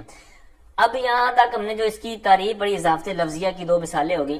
اب جس طرح پیچھے والی جو اضافت تھی اضافت معنویہ، اس کے بیان کے بعد ہم نے اس کے فائدے پڑھے تھے کہ اس کے کیا کیا فائدے ہیں، معرفہ بنا دیتا ہے، تخصیص کا فائدہ دیتا ہے وغیرہ۔ اب یہاں پر بھی اس کا کچھ نہ کچھ تو فائدہ ہے، ٹھیک ہے، جس طرح میں نے پہلے بھی اشارہ کیا تھا کہ یہ صرف لفظی طور پر تخفیف کا فائدہ دیتی ہے، یعنی عبارت کو آسان سہل کر دیتی ہے، ایک آسان بنا دیتی ہے۔ تو یہاں پر بھی کچھ اسی طرح کا اس کا فائدہ بیان کر رہے ہیں، کہتے ہیں وفائدتها تخفیف فی اللفظ فقط، کہتے ہیں اس کا فائدہ اور اس کا فائدہ فقط لفظ میں تخفیف کرنا ہے، یعنی صرف لفظوں میں ہی راحت ملے گی، لفظوں میں ہی آسانی ہو جائے گی، اس کے علاوہ اور اس کا کوئی فائدہ نہیں ہے، یعنی یہ معرفہ بھی نہیں بناتی اور نہ ہی یہ تخصیص کا فائدہ دیتی ہے، ایسی کوئی صورت نہیں ہے، بلکہ صرف فائدہ ہوگا تو کون سا کہ لفظ آپ کے لیے آسان کر کے دے دے گی۔ اب اس کی آگے انہوں نے ادھر متن میں ڈیٹیل بیان نہیں کی، پچھلے صفحے پر صفحہ نمبر 107 کا حاشیہ نمبر 4 میں کچھ معلومات انہوں نے اس کی وضاحت کی ہوئی ہے کہ کس طرح تخفیف حاصل ہوگی، ٹھیک ہے، تو آپ دیکھ رہے ہوں گے۔ اب یہ فائدتها کا جو حاشیہ ہے اس کی آپ تھوڑی سی کیٹیگرائز کر لیں کہ اما فی المضاف یہ پہلی صورت ہے، او فی المضاف الیہ یہ دوسری صورت ہے، اور پھر بالکل آخر میں آ جائیں او فی کلیہما، تو یہ اس کی تیسری صورت ہے، ٹھیک ہے، یعنی یہ تین صورتیں ہیں کہ جو یہ تخفیف اللفظ کا فائدہ دیتی ہے۔ اس کو میں ایکسپلین کرتا ہوں، سماعت کریں۔ پہلی صورت کہتے ہیں وَهَذَا التَّخْفِيفُ إِمَّا فِي الْمُضَافِ فَقَط، کہتے ہیں یہ جو تخفیف ہے جو اوپر متن میں بات ہوئی، کہتے ہیں یہ تو تخفیف ہے اضافت لفظیہ کی صورت میں یا تو صرف مضاف الیہ میں ہوگی، ٹھیک ہے، سوری مضاف میں ہوگی، یعنی جو پہلا صیغہ ہوگا، یعنی جس طرح دارب ہے یا اسی طرح حسن آپ نے پڑھا ہے، تو صرف یا تو فقط مضاف میں تخفیف ہوگی، جیسے کہتے ہیں کا سکوت تنوین ونون تسنیت والجمع، جیسے کہتے ہیں تنوین کا ساکت ہو جانا، جس طرح دارب زیدن، یہ اب داربو ہے، اس یہاں سے تنوین گرا دے گی، تو اب یہ مضاف میں تخفیف کا فائدہ حاصل ہوگا، ٹھیک ہے۔ اسی طرح حسن تھا، حسن کر دیا، یعنی آخر میں نون کا ایک تنوین گرا کر وہاں پر ایک دمہ لگا دیا، تو یہ کیا تھا؟ مضاف میں۔ دوسری مثال دے رہے ہیں، صورت بیان کریں، کہتے ہیں تثنیہ اور جمع کا نون گرانا، یا تو تنوین گرے گی یا نون تسنیہ نون جو بچوں کے یہ بھی تنوین کے قائم مقام ہوتے ہیں، تو لہٰذا یہ بھی اسی کے تحت ہی آ جائے گا، لیکن انہوں نے لہٰذا طور پر بیان کر دیا کہ تنوین گر جائے گا یا نون تسنیہ ہوگا یا نون جمع ہوگا وہ گر جائے گا۔ یہ صورتیں ہیں مضاف کی، یعنی مضاف کے اندر تخفیف کا جب فائدہ ہوگا تو یہ فائدہ ہوگا اس طرح۔ یا پھر کہتے ہیں مضاف الیہ میں ہوگا، یعنی مضاف بھی نہیں ہوگا بلکہ مضاف الیہ میں ہوگا، اس کی صورت کیا کہتے ہیں؟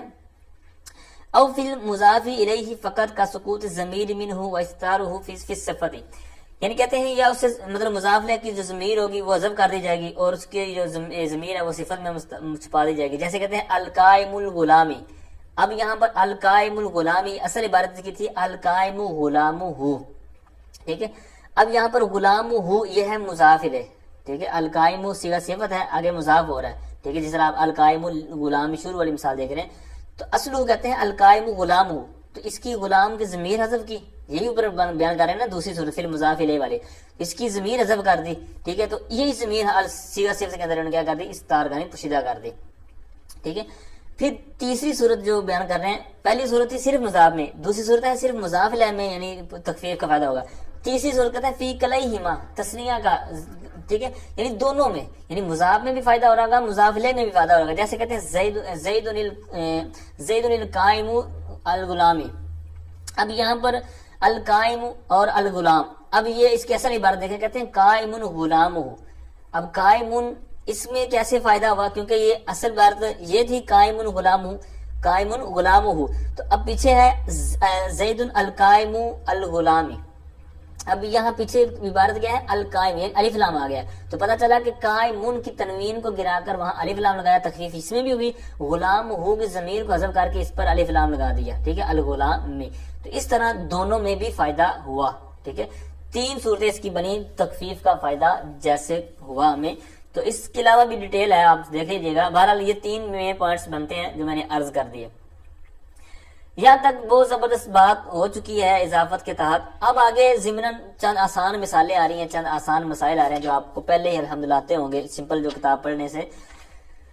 تو فرماتے ہیں وَعْلَمْ أَنَّكَ إِذَا أَضَفْتَ الْإِسْمَ الصَّحِيحَ أَوِ الْجَارِيَّ مَجْرَى الصَّحِيحِ إِلَى يَاءِ الْمُتَكَلِّمِ كَسَّرْتَ آخِرَهُ وَأَسْكَنْتَ الْيَاءَ أَوْ فَتَحْتَهَا كَغُلَامِ وَدَلْبِ وَضَبْجِ۔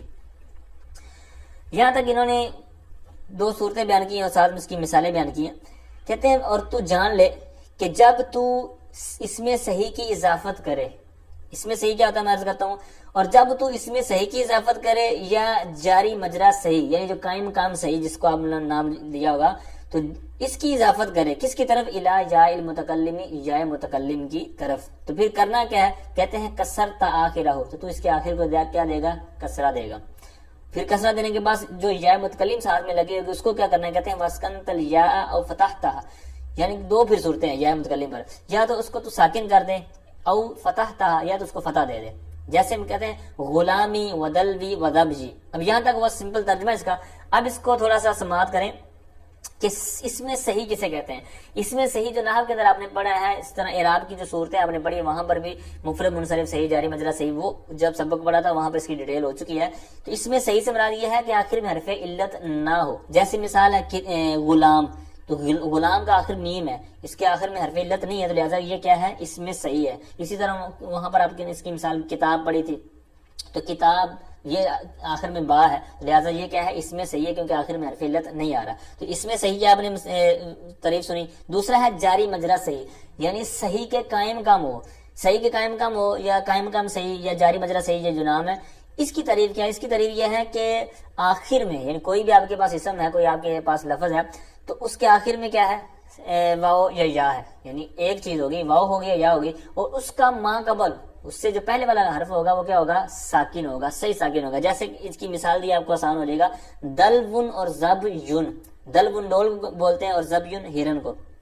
اچھا، تو اس میں کیا ہے؟ آخر میں دلو واو، اور اسی دوسری مثال میں زب یا، تو اس کا ما قبل کیا ہے؟ با اور واو ساکن ہے، یعنی لام، ٹھیک ہے، دلو کا لام ساکن ہے اور زب کا با ساکن ہے، اور یا آخر میں ہے اور دوسرے میں واو تھا۔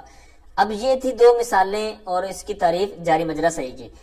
اچھا، اب اس طرح کا کوئی آپ کے پاس لفظ ہوگا، اسم ہوگا، اور اس اسم کو آگے آپ یا متکلم کی طرف مضاف کر دیں، یعنی میرا، جس طرح مثالیں دی میرا غلام، میرا ڈول، میرا ہرن، تو اب اس طرح آپ نے اضافت تو کر دیا ہے، تو اب اس کو پڑھیں گے کیسے؟ تو یہاں پر بہت پیارا انہوں نے اصول بیان کیا، کہتے ہیں جب تو اس میں صحیح کی یا جاری مجرا صحیح یعنی قائم کام صحیح کی اضافت کرے یا متکلم کی طرف، تو پھر کیا کرنا ہے؟ پہلی صورت آپ نے اس یہاں تک کرنے کے بعد اب جو اعراب کسرتا والی بات ہے نا، یہ کسرتا والی بات ہے اس اسم کے آخری حرف، تو اس اسم کا آخری حرف کیا تھا؟ غلام، جس طرح اس میں میم ہے، دلو تو اس کا واو ہے، زب اس کی جو یا ہے پہلی یا، اس کی بات ہو رہی ہے، کہتے ہیں کسرتا آخرہ ہو، تو اس کے آخر کو کسرہ دے گا، جیسے غلامن تھا، ٹھیک ہے، تو اب آگے ہم اضافت کر رہے ہیں یا کی طرف، تو غلامی آ گیا، کسرہ دے دیا اس کے آخر کو، ٹھیک ہے۔ اب کسرہ کیوں دیا؟ تو یہ یا کی مناسبت سے ہے، ٹھیک ہے، حاشیے میں موجود ہے۔ پھر رہی بات یا متکلم کی، اس میں کیا ہوگا؟ اس میں دو قول ہیں، ایک تو یہ ہے کہ اس کو آپ ساکن رکھ دیں، دوسرا یہ ہے کہ آپ اس کو فتح دے دیں، اس کی بھی علت نیچے موجود ہے، کہتے ہیں وہ اسکنت یا، تو اس کو ساکن کر دے یعنی سکون پیدا کر دے جس طرح اس کے اندر ساکن ہوتا ہے، دوسرا یہ ہے کہ یا پھر تو فتح دے دے، جیسے مثال دے رہے ہیں، کہتے ہیں کہ غلامی ودلوی ربجی، تو اب اس کو ساکن کی صورت میں پڑھیں گے تو پھر سمپل ہی ہوگا جو میں نے ابھی پڑھا، اور اگر فتح کی صورت میں پڑھیں گے تو پھر آپ اس کے اوپر زبر لگا دیں گے، جیسے دلویا وزبجیا، ٹھیک ہے، اس طرح ہو جائے گا۔ اچھا، اب نیچے جو انہوں نے اس کی پہلی تو وجہ بیان کر دی نا، یا کی مناسبت کی وجہ سے وہ جو غلام کی میم کو، اسی طرح دلو کی واو کو اور زب کی یا کو کسرہ دے دیا، یہ تو تھی یا کی مناسبت، کیونکہ یا نے ماں قبل کسرہ چاہتی ہے۔ پھر رہی بات کہ سکون، یعنی یا کے اوپر دو طرح حرکت دے سکتے تھے، یا کو ساکن بھی کر سکتے تھے اور دوسرا اس کو زبر یعنی فتح بھی دے سکتے تھے۔ اس کی وجہ کیا ہے؟ کہتے ہیں وہ اما سکون الیا فلتخفیف، یعنی یا کو اگر ساکن کریں گے، سکون دیں گے تو پھر کیا ہوگا؟ یہ تخفیف کی وجہ سے ہوگا، اور بہرحال کہتے ہیں اس کو حرکت دینا، کہتے ہیں فَلِأَنَّ الْأَصْلَ فِي الْكَلِمَاتِ الَّتِي عَلَى حَرْفٍ وَاحِدٍ هُوَ الْحَرْكَةُ، کیونکہ جو ایک حرف پر مشتمل کلمات ہوتے ہیں ان کی اصل یہ ہے کہ ان کے اوپر حرکت ہوتی ہے، لہذا اس لیے حرکت دے دی، کیونکہ یا صرف یا متکلم کی ضمیر ہے، یہ صرف یا، لہذا وہ ایک حرف تھا، اس کے اوپر حرکت دینا یہ بھی اصل ہے۔ اور پھر کہتے ہیں کہ دوسرا یہ کہ اگر یہ نہ دیتے تو یہ ابتدا بھی ساکن ہونا لازم آنا تھا، اس وجہ سے بچے۔ پھر دوسرا یہ کہ فتح پھر کیوں دیا؟ تو کہتے ہیں یہ خفت کی وجہ سے دیا۔ آگے بیان کرتے ہیں، کہتے ہیں وَإِن كَانَ آخِرُ الْإِسْمِ أَلِفًا تُثْبَتُ، کہتے ہیں اگر اسم کے آخر میں الف ہو، یہ الف نہیں پڑھیں گے، الف پڑھیں گے، الف ہزار کو بولتے ہیں الف، تو اگر اسم کے آخر میں الف ہو تثبتو، تو اس کو کیا کیا جائے گا؟ ثابت رکھا جائے گا، یعنی اس کو کچھ نہیں کیا جائے گا۔ جیسے کہتے ہیں عصا، یا کو آپ نے ایک دفعہ نہیں پڑھنا، عصا، اسی طرح رہا، رہا چکی کو بولتے ہیں غالباً، تو عصا یہ لاٹھی کو، عصا ڈنڈا، ٹھیک ہے۔ تو اب یہاں پر کیا ہے کہ عصا آخر میں عین صاد کے بعد کیا تھا؟ الف تھا، اسی طرح راحا کے بعد الف تھا۔ اب یہاں پر آگے آپ نے لگایا یا متکلم، یا متکلم ضمیر گئی، تو اب کیا کہہ رہے ہیں؟ کہتے ہیں اگر اسم کے آخر میں الف ہو تو اس کو ثابت رکھا جائے گا، یعنی اوپر ہم نے کیا پڑھا تھا غلام والی بات میں کہ اس کو ہم نے کسرہ دے دیا وغیرہ، جو آپ نے ڈیٹیل وہاں پر سماعت کی۔ اب اس صورت میں الف والی صورت میں یہ ہے کہ اس کو کچھ بھی نہیں کیا جائے گا، اس کو اسی طرح رکھا جائے گا اس کی حالت پر ہی۔ یہ تو تھا سمپل ایک عام جو جمہور کا ہے، لیکن ایک امام جو قبیلہ ہے، قبیلہ حزیل، یہ حزیل قبیلے کا نام ہے، ان کا اختلاف ہے، کہتے ہیں خلاف للحزیلی، حزیل کا اختلاف ہے، یعنی یہ جو بات ہے عصا اور رہا، یعنی جس اسم کے آخر میں الف ہو، تو ہمارے نزدیک کیا تھا جو مشہور ہے کہ اس کو الف کو باقی رکھ کر اسی طرح آگے بڑھ دیا جائے گا، جیسے عصا یا رہا یا۔ لیکن یہ کیا کہتے ہیں؟ کہتے ہیں اس الف کو پہلے یا سے بدلیں گے، پھر یا اور یا متکلم، یعنی دو یا ہو جائیں گے نا، ایک الف والی جس کو ہم نے یا سے بدل دیا، ایک یا جو پہلے ہے یا متکلم والی، جب دو یا آ گئی تو یہاں پر کیا ہو جائے گا؟ ان کا آپس میں ادغام کر دیں گے، تو یہی انہوں نے آگے کہتے ہیں کہ عصیہ رحیہ، ٹھیک ہے، اس طرح ان کے نزدیک کر دیا جائے گا۔ یہ باقاعدہ پورا قاعدہ نیچے حاشیے میں موجود ہے جو یہاں پر فٹ ہوا ہے۔ آخر میں ایک اور مسئلہ بیان کرتے ہیں، وَإِن كَانَ آخِرُ الْإِسْمِ يَاءً مَكْسُورًا مَا قَبْلَهَا أَدْغَمْتَ الْيَاءَ فِي الْيَاءِ وَفَتَحْتَ الْيَاءَ الثَّانِيَةَ لِئَلَّا يَلْتَقِيَ السَّاكِنَانِ تَقُولُ فِي الْقَاضِ قَاضِيَّ۔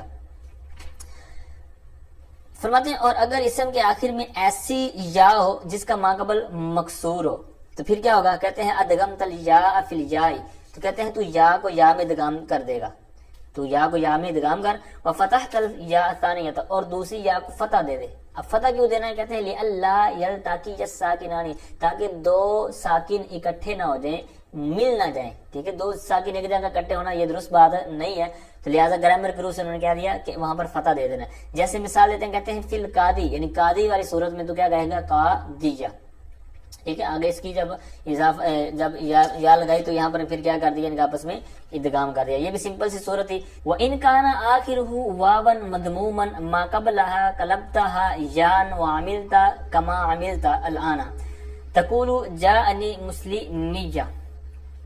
فرماتے ہیں اگر اسم کے آخر میں ایسی واو ہو جس کا ماقبل مضموم ہو.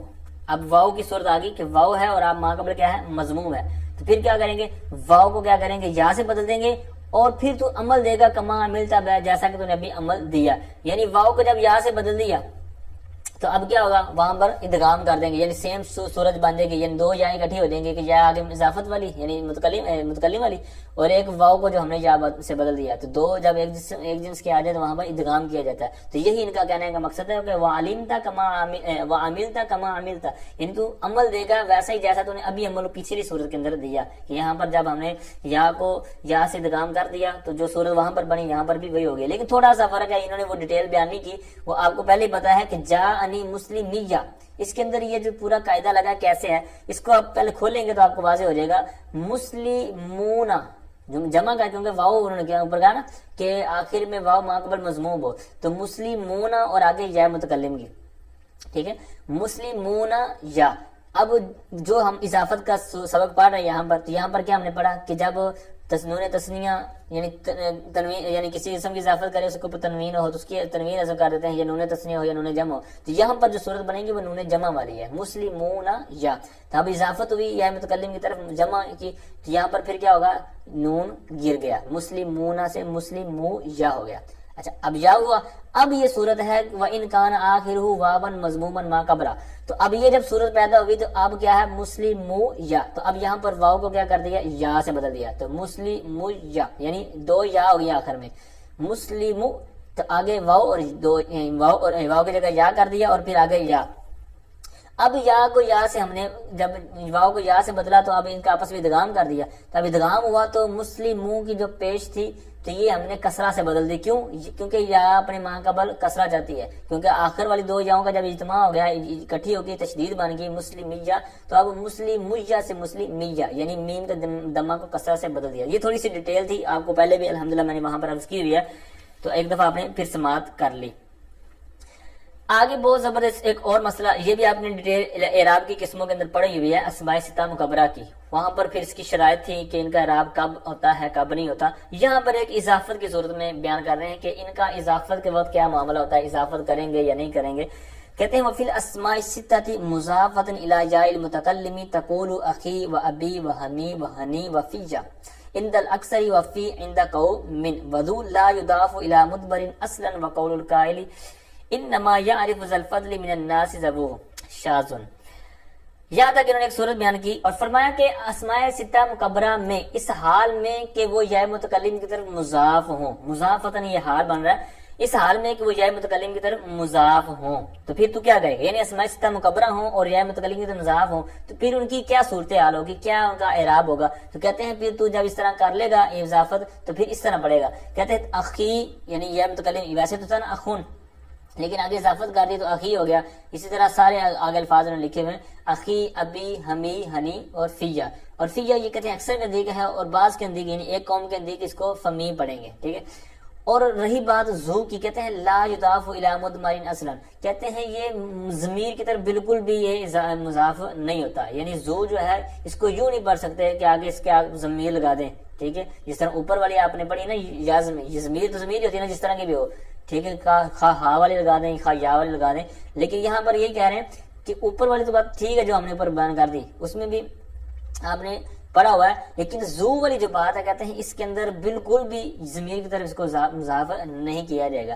اب جب یہ بات ہوئی کہ بھائی کیا نہیں جائے گا بالکل اصلا بالکل بھی نہیں کیا جائے گا, اس پر ایک اعتراض ہوا کہ آپ کو ہم ایک مثال دکھاتے ہیں, اور عرب لوگوں کی مثال ہے کہ انہوں نے اس کو اضافت دی ہوئی ہے, یعنی ضمیر کی طرف زو کو استعمال کیا ہوا ہے, اضافت دی ہوئی ہے. تو اب یہ پھر اس کا کیا بنے گا, تو جب یہ انہوں نے مصرع آگے بیان کیا, عین سے مصرع یعنی شعر کا ایک مصرع ہے, انما یعرف ذا الفضل من الناس ذبوہ. اب یہاں پر ذبو یہ جمع ہے زو کی, تو اب اس کو آگے ضمیر کی طرف اضافت دی ہوئی ہے یعنی مضاف کیا ہوا ہے, تو لہٰذا جب انہوں نے شعر پیش کیا تو اس کا جواب انہوں نے کیا دیا, کہتے ہیں شاذ, یہ شاذ ہے.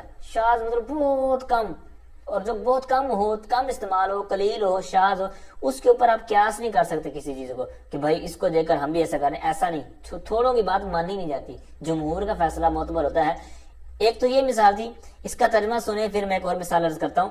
انما بلا شبہ یعرفو، وہ پہچانتا ہے یا پہچانتے ہیں لوگ، جس طرح کہ آگے ناس کس سے اگر ترجمہ کریں، بلا شبہ پہچانتے ہیں ذل فضل، ذل فضل یعنی فضل والے کو، یعنی ایک فضل والا، علم والا اور قدر و قیمت والا جو ہوتا ہے اس کو پہچانتے ہیں، من الناس لوگوں میں سے، یعنی لوگوں میں سے فضیلت والے کو پہچانتے ہیں کون؟ ذبوہ، جو اس فضل والے ہوں، یعنی فضل والے ہی فضل والوں کو پہچانتے ہیں۔ جس طرح عام مثال دی جاتی ہے کہ سونے کی قدر جو ہے سنار جانتا ہے، سنیارا، ٹھیک ہے، اور جوہر جو قیمتی چیز ہوتی ہے اس کی قدر جوہری جانتا ہے، ٹھیک ہے۔ تو اب اسی طرح ایک اور مثال ایک دفعہ دیکھی میں نے کہ اللہم صلی علی محمد وزویہ، ٹھیک ہے۔ اب یہاں پر بھی اضافت آگے ہوئی ہے لیکن یہ بھی شاذ کے تحت آئے گا، یہ درود پاک ہے۔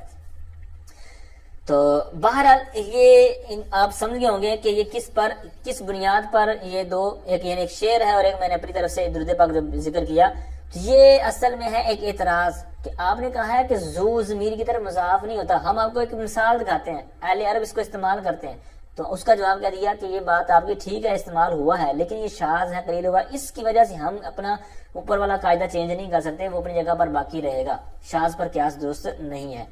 اچھا، اب یہ اگر اضافت ان کی ختم کر دیں جو اسماء ستہ مکبرہ ہیں تو پھر ان کو کس طرح پڑھیں گے؟ تو کہتے ہیں وَإِذَا قَطَعْتَ هَذِهِ الْأَسْمَاءَ عَنِ الْإِضَافَةِ قُلْتَ أَخٌ وَأَبٌ وَهَمٌ وَهَنٌ وَفَمٌ، فرماتے ہیں اور جب تو ان اسماء کو، یہ جو اسماء ہے اسماء ستہ مکبرہ، کہتے ہیں جب ان اسماء ستہ مکبرہ کو اضافت سے قطع کر دے، یعنی ان کی اضافت ختم کر دے، تو کیا کہے گا؟ اخون، ابن، ہمن، ہنن اور فمن۔ اور زو کی بات کہتے ہیں وزو لا یقطع عن الاضافت البتہ تھا، کہتے ہیں جس طرح اوپر بھی ان کا الگ مسئلہ تھا اس طرح یہاں پر بھی کہتے ہیں زو جو ہے اس کو اضافت سے بالکل بھی، یعنی کسی حال میں، البتہ تھا یقینی طور پر، قطعاً یا ہر حال میں، یا بالکل بھی، کوئی بھی آپ معنی کر سکتے ہیں، کہتے ہیں اور زو اس کو اضافت سے بالکل بھی قطع نہیں کیا جا سکتا، اس کو قطع نہیں کیا جائے گا، اس کی اضافت کو منقطع نہیں کیا جائے گا، کہتے ہیں یہاں تک یہ پورا مسئلہ ہوا۔ اب یہاں کہتے ہیں ھذا کلہ بتقدیر حرف الجاری، یعنی کہتے ہیں یہ ساری جو آپ نے بھی بحث پڑھی ہے مضاف الیہ والی، یہ حرف جار کے مقدر ہونے کی صورت میں تھا، یعنی مضاف الیہ والی جو آپ نے بات صاحب بھی پڑھ لی ہے۔ بہرحال کہتے ہیں کہ اما ما یذکر فیہ حرف الجر لفظا فسیاتیک فی القسم الثالث ان شاء اللہ تعالی، اور بہرحال کہتے ہیں رہی بات وہ کہ جس مضاف الیہ میں حرف جر کو ذکر کیا جاتا ہے لفظی طور پر، تو وہ قسم ثالث جب ہم پڑھیں گے تو وہاں پر اس کو ذکر کریں گے انشاءاللہ تبارک و تعالی عز و جل، ٹھیک ہے۔ تو یہ تھا آج کا ہمارا سبق۔ آئیے کچھ میں مثالیں آپ کے سامنے رکھتا ہوں جو ہم نے ابھی سبق پڑھا ہے اضافت والا، تو یہ مثالیں جو میں عرض کرنے لگا ہوں اس کے آپ پر تھوڑی سی پریکٹس کریں، میں بھی کچھ نہ کچھ اشارہ دے دوں گا کہ ان مثالوں میں کیا ہے، لیکن آپ کے لیے بھی چھوڑوں گا، آپ جو چیزیں کر لیں ٹھیک، وغیرہ ان کے اوپر آپ نے ترکیب کرنی ہے، ٹھیک ہے۔ ترکیبیں کریں گے تو آپ کو ترکیبوں کا بھی آئیڈیا ہو جائے گا، ایک فائدہ ہوگا، پریکٹس مل جائے گی۔ تو پہلی میں مثالیں عرض کرنے لگا ہوں سمپل، یعنی مضاف اور مضاف الیہ والے، یعنی جس طرح ہم سمپل طور پر مضاف الیہ ہوتے ہیں، یہاں پر بھی اسی طرح مشہور آیات ہیں الحمدللہ رب العالمین۔ اب یہاں پر رب العالمین جو ہے الحمدللہ رب العالمین، تو یہاں پر آپ نے دیکھنا ہے کہ رب العالمین جو ہے اس میں مضاف کون سا ہے، مضاف الیہ کون سا ہے، ٹھیک ہے، یہ آپ نے سمپل سا دیکھنا ہے، ترکیب پوری کر لیں تو بھی ٹھیک زبردست۔ مالک یوم الدین، اس میں بھی آپ نے دیکھنا ہے کہ یوم الدین جو ہے تو یہ کیا ہے، ٹھیک ہے۔ اچھا دوسرا یہ ہے کہ اس طرح کے جو چھوٹے چھوٹے جملے ہوتے ہیں، اگر ان سے آپ مثال کے طور پر مالک یوم الدین، اس سے آپ ایک جملہ علیحدہ اپنی طور پر لکھنا چاہیں، یعنی آیت کے طور پر نہیں بلکہ اس میں سے لینا چاہیں، تو پھر آپ اپنا اعراب خود بھی دے سکتے ہیں۔ جس سے مثال یہاں پر تو ہم نے اعراب صورت والا پڑھا نا مالک یوم الدین، لیکن اگر آپ اس میں سے آپ یوم الدین اب علیحدہ نکالنا چاہیں تو نکال سکتے ہیں، یہ مطلب آپ عبارت اپنی کاپی پر لکھیں کہ یوم الدین، پیچھے آپ مبدا نکال لیں، ٹھیک ہے، یا کچھ اور نکال لیں، اس طرح کچھ بھی آپ کر سکتے ہیں، یعنی اپنی عبارت چھوٹا سا جملہ بنانا ہو تو۔ لیکن اگر آپ اسی طرح اعراب پڑھنا چاہیں جو آیت کے اندر ہے تو پھر بھی ٹھیک ہے۔ آگے ہے صراط الذین انعمت علیہم، اب یہاں پر بھی آپ نے دیکھنا ہے کہ جو صراط الذین، تو یہ کیا ہے، تو اس میں مضاف الیہ کیسے ہے، اسی طرح فرمایا وقنا عذاب النار، اسی طرح الخمر جماع الاثم، حدیث پاک ہے، یہاں جماع الاثم یہ مضاف الیہ ہو رہے ہیں، تو کیا اس کا ترکیب کیسے ہوگی پوری جملے کی، اسی طرح مشہور حدیث پاک ہے الطہور شطر الایمان. ایک اور حدیث پاک ہے یہ بھی مشہور ہے، الدنیا سجن المؤمن و جنت الکافر. ٹھیک ہے، یعنی دنیا مومن کے لیے قید خانہ ہے اور کافر کے لیے جنت ہے، باغ ہے. یہاں پر بھی آپ نے دیکھنا ہے کہ کون مضاف بن رہا ہے، کون مضاف علیہ بن رہا ہے. یہ اعراب تو میں پڑھ رہا ہوں تو آپ اعراب سے بھی پہچان سکتے ہیں. الدعاء مخ العبادت. ٹھیک ہے، یہاں پر بھی آپ نے کرنا ہے کہ دعا عبادت کا مغز ہے، یہ بھی حدیث پاک ہے. آگے میں مثالیں عرض کرنے لگا ہوں. اس کے اندر آپ نے، میں بھی عرض کرتا ہوں اشارتاً ساتھ میں، کہ یہاں پر نون تثنیہ تنوین اور نون تثنیہ یا جمع ہوگا تو وہ گرا ہوا ہوگا. ٹھیک ہے، تو اس سے بھی آپ کو پہچان ہو جائے گی کہ یہاں پر مضاف کون سی صورت پائی جا رہی ہے، تو مضاف مضاف کے اندر کس انداز میں چینجنگ کی گئی ہے. تو آیت مبارکہ ہے فقال لهم رسول اللہ وخاتم النبیین. یہاں پر رسول اللہ، جس طرح میں اشارہ کر رہا ہوں، ٹھیک ہے، یہاں پر تنوین سے گرائی ہوئی ہے رسول سے. ٹھیک ہے، رسول اللہ، لیکن یہاں رسول اللہ. اسی طرح دوسری مثال بھی خاتم النبیین. آگے ہے آیت مبارکہ سورہ اسراء آیت نمبر 58 ہے، ان من قربت الا نحن مہلکوہا قبل یوم القیامت. اب مہلکونا تھا اصل میں. ٹھیک ہے، یہاں پر نون تثنیہ نون جمع گرایا گیا. ٹھیک ہے، یہ جمع کا صیغہ. اسی طرح اذا جاء نصر اللہ والفتح، یہاں پر جاء نصر اللہ، یہ آگے اضافت ہو رہی ہے نصر. یہاں پر بھی آپ نے دیکھنا ہے کہ یہاں پر کون سی چیز گرائی گئی ہے، یعنی جو اس کے اوپر خفت لے گئے ہیں. پھر یہ ہے کہ تحفۃ المؤمن الموت. یہاں پر بھی آپ نے دیکھنا ہے حدیث پاک ہے کہ کیا اس سے گرایا گیا ہے، نون تثنیہ گرایا گیا ہے، نون جمع گرایا گیا ہے، یا تنوین گرائی گئی، کیا گرایا گیا ہے. پھر آیت مبارکہ ہے ولا تشتروا بآیات اللہ ثمنا قلیلا. یہاں پر بھی آیات پر آپ نے غور کرنا ہے کہ اس سے کیا گرایا گیا ہے. پھر آگے ہے تبت یدا ابی لہب وتب. یہ مشہور آیت مبارکہ ہے. یدا یدانی، ٹھیک ہے، تسنیہ یدن یدانی، تو یہ یہاں سے ہی ہے تبت یدا ابی.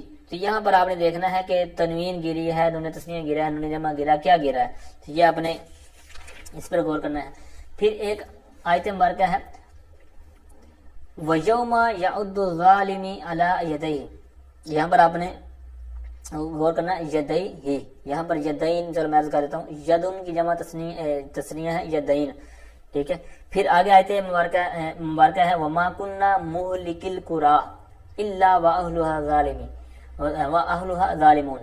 یہاں پر آپ نے مہلک، جو مہلک ہے وَمَا كُنَّا مُهْلِكِ، تو یہاں پر آپ نے غور کرنا ہے کہ مہلک کی جو ہے، تو یہاں پر انہوں نے جمع گرایا گیا. چلو میں عرض کر دیتا ہوں آخر میں، اور یہ بہت زبردست مشہور لفظ ہے، اس کو آپ نے غور کرنا ہے اور یہ بہت زیادہ استعمال بھی ہوتا ہے. کل بنی آدم خطاء وخیر الخطائین التوابون. ٹھیک ہے، اس پر آپ نے کلو بنی، تو اب بنی یہ اب جمع ہے، آدم یہ مضاف الیہ ہے بنی کا، لیکن یہ غیر منصرف ہے تو اس لیے آدم، آدمین نہیں ہے، کلو بنی آدم. ٹھیک ہے، تو بنی پر آپ نے غور کرنا ہے، اس سے کون سی نون گرائی گئی ہے، تسنیہ گرائی گئی ہے، نون تسنیہ گرائی گئی ہے، یہ جمع گرائی گئی ہے، یہ تنوین گرائی گئی، کیا گرایا گیا، یہ آپ نے اس پر غور کرنا ہے. اب یہ تو سمپل مثالیں جو میں نے عرض کی. تو اب دوسری میں مثالیں بھی عرض کرنے لگا ہوں کہ اضافت مانویہ پورا سبق آپ نے بھی سماعت کر لیا کہ یہ کیا ہوتا ہے، اس کے فائدے کیا ہوتے ہیں، اس کی دیگر جو چیزیں آپ نے پڑھی ہیں. تو یہاں پر آپ نے وہ پہچاننا ہے. ابھی میں کچھ عرض کرنے لگا ہوں تو آپ نے اس میں اس کی قسم پہچاننی، قسمیں بھی آپ وہاں پر پڑھنی ہے نا، بمانا لام ہوگی، مین ہوگی، کیا ہوگی، تو وہ آپ نے قسمیں بھی ان میں سے پہچاننی ہیں. اور پھر یہاں پر فائدہ کیا رہا ہے، چلو میں فائدہ میں عرض کر دوں گا. ٹھیک ہے، دو فائدے پڑے تھے کہ تعریف کا فائدہ دے گا یا تخصیص کا فائدہ. فائدے میں عرض کر دیتا ہوں، لیکن آپ نے قسموں کو متعین کرنا، وہ بھی سمپل ہے جو آپ نے پڑھا ہوا ہے. اس سبق کو آپ اچھی طرح سمجھ لیں گے تو یہ آپ کے لیے آسان ہو جائے گا. الا ان نصر اللہ قریب. اب یہاں پر آپ نے دیکھنا ہے کہ یہ اضافت کون سی قسم بنتی ہے اضافت مانویہ میں سے. اس کا فائدہ تو میں عرض کرتا ہوں کہ یہ تعریف کے لیے یہاں پر اضافت ہوئی ہے. پھر یہ ہے کہ انی اخاف علیکم عذاب یوم عظیم.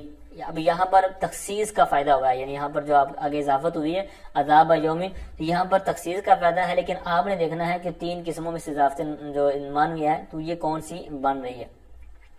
پھر اسے ایک حدیث پاک ہے النساء حبائل الشیطان. ٹھیک ہے، اب یہاں پر آپ نے غور کرنا ہے کہ یہاں پر یہ کون سی قسم بن رہی ہے، پہلی بن رہی ہے، دوسری بن رہی ہے، تیسری بن رہی ہے. لیکن یہاں پر جو فائدہ آ رہا ہے وہ اضافت کا، وہ تعریف کا فائدہ، معرفہ بنانے کا فائدہ ہے. پھر جو ہم نے مثال سبق میں پڑھی ہے اس کے اوپر باقاعدہ حدیث پاک بھی ملی ہے کہ یعنی وہ حدیث پاک کے الفاظ بھی آپ بنا سکتے ہیں. کیسے کہ انا رسول اللہ یا انا رسول اللہ صلی اللہ علیہ وسلم لابسا خاتم فضۃ، کہ نبی پاک علیہ السلام نے چاندی کی انگوٹھی پہنی. ٹھیک ہے، حدیث پاک. تو اب یہاں پر بھی وہ لفظ، تو یہ تو آپ کو پتا چل جائے گا کہ یہ کون سی قسم میں سے ہے. ٹھیک ہے، تو اس کا فائدہ ہے کہ تخصیص. ٹھیک ہے، تخصیص کا فائدہ دیا اس اضافت نے. اب یہ اضافت معنویہ کی کچھ مثالیں تھیں، اس کے فوائد میں نے عرض کیے. آگے ہے اضافت لفظیہ. ٹھیک ہے، اضافت لفظیہ کے فائدے کو بارے میں اتفاق کروں گا، ورنہ مثالیں تو اور بھی ہیں میرے پاس. یعنی سبق جب آخر تک میں نے پڑھا ہے نا، اسماء ستہ مقبرہ وغیرہ کے حوالے سے ساری مثالیں موجود ہیں میرے پاس. لیکن صرف میں ابھی عرض کرنے لگا ہوں اضافت لفظیہ. اس کا فائدہ تو آپ کو پتا ہے کہ یہ عبارت کے اندر تخفیف کا فائدہ دیتی ہے. پھر عبارت میں تخفیف 3 طرح کی تھی، مضاف میں ہوگی، مضاف الیہ میں ہوگی، یا پھر دونوں میں ہوگی. یہ اپنے وہاں پر ڈیٹیل پڑھ لی. یہاں پر میں مثالیں آپ کے سامنے رکھتا ہوں. کل نفس ذائقۃ الموت، آیت مبارکہ. ٹھیک ہے، یہاں پر ذائقہ چونکہ صیغہ صفت ہے، اب اس میں اجرا زیادہ کرانے لگوں گا تو ٹائم زیادہ لگے گا. بہرحال آپ نے اس پر تھوڑا سا ٹائم دینا ہے. اگر آپ کو وقت ملے تو یقیناً آپ کو وقت نکالنا بھی چاہیے. کل نفس ذائقۃ الموت. اب یہاں پر تخفیف کا تو فائدہ ہے ہی ہے، لفظ کے اندر تخفیف تو ہوئی ہے، لیکن اب یہاں پر آپ نے پھر تھوڑا سا غور کرنا ہے کس انداز میں کرنا ہے، وہ آپ نے پہلے استعمال کر لیا. پھر ہے انی متوفیک ورافعک الیہ، حضرت عیسیٰ علیہ السلام کے بارے میں ہے غالباً. تو یہ بھی آیت مبارکہ ہے. یہاں پر بھی لفظ میں تخفیف کا فائدہ ہوا ہے، تو رافعک. اسی طرح قال ان اللہ مبتلیکم بنہر. ٹھیک ہے، یہاں پر مبتلیکم، یہاں پر اضافت ہو رہی ہے. پھر اسی طرح آخر میں ربنا انک جامع الناس لیوم لا ریب فیہ، یہاں پر بھی آپ نے غور کرنا ہے. آخر میں